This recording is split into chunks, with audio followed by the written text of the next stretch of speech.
Welcome to Maestra Mo YouTube channel. Don't forget to like, subscribe and hit the notification bell for more incoming educational videos. Happy learning, kids!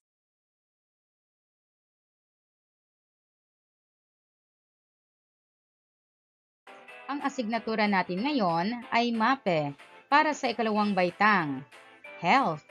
Tayo na ay nasa Quarter 4, Week 8. Narito ang mga topiko natin ngayon. Una, mga tuntunin sa ligtas na paggamit ng kemikal sa tahanan. Pangalawa, ang pagsunod sa tuntuning pangkaligtasan sa paaralan. Mga inaasahan pagkatapos ng ating aralin. Una, naipapaliwanag ang mga tuntunin sa ligtas na paggamit ng kemikal sa tahanan. Pangalawa, nakasusunod sa tuntuning pangkaligtasan sa paaralan. Mga tuntunin sa ligtas na paggamit ng kemikal sa tahanan. Ang pagsunod sa mga alituntunin ay isang pagpapatunay na ang isang bata ay masunurin at maaasahan. Ano ang dapat mong gawin sa mga nakalalasong kemikal na makikita mo sa inyong tahanan? Mga bata, maraming mga karaniwang produkto sa tahanan ang naglalaman ng mga kemikal na maaari maging sanhi ng pinsala o pagkamatay kung hindi ito mailalagay sa tamang lalagyan o magamit ng maayos.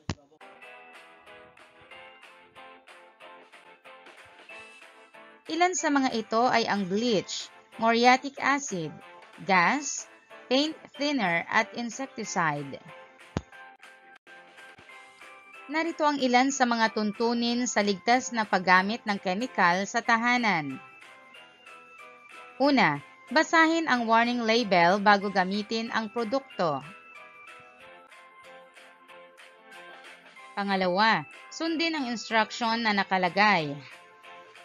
Pangatlo, ilayo ito sa mga bata at itago sa tamang lalagyan na hindi maaabot ng bata o hindi mahahanap para walang aksidenteng mangyari. Pang-apat, huwag ihalo o pagsamahin ang mga kemikal. Kailangang suriin lagi ang iyong mga gagamitin. Pang-lima, huwag kailanman maglaro ng mga nasusunog na materyales. Pang-anim, hugasan ang iyong mga kamay pagkatapos gumamit ng mga kemikal.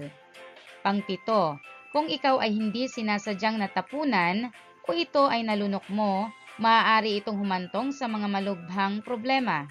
Agad na makipag-ugnay sa doktor.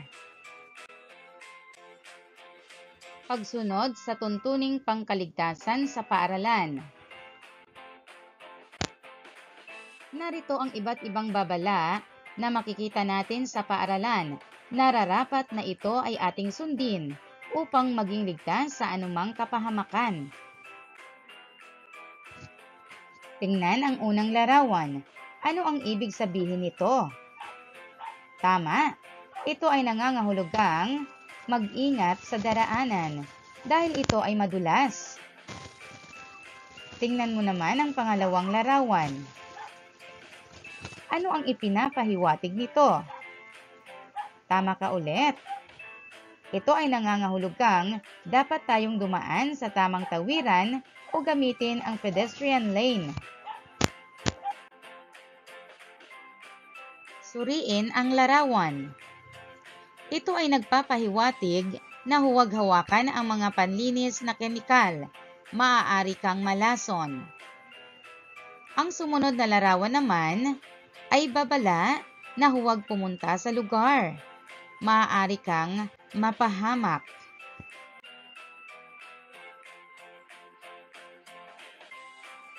Gawin ang mga sumusunod upang maging ligtas sa loob ng paaralan. Iwasang makipaghabulan sa pasilyo. Huwag makipagtulakan sa kaklase. Iwasang maglaro sa hagdan.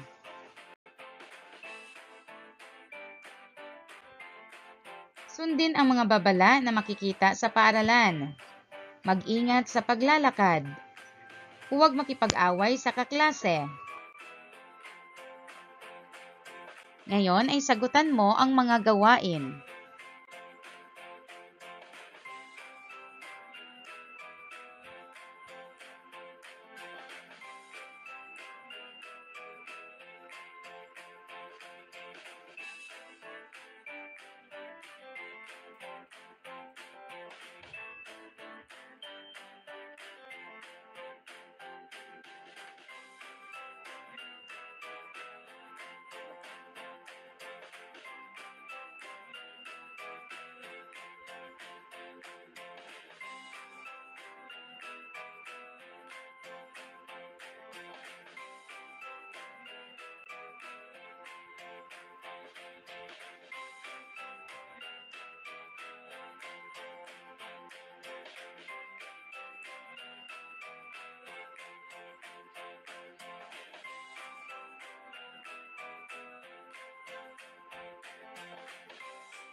Mga bata, palaging tandaan ang pangaral ng iyong guro.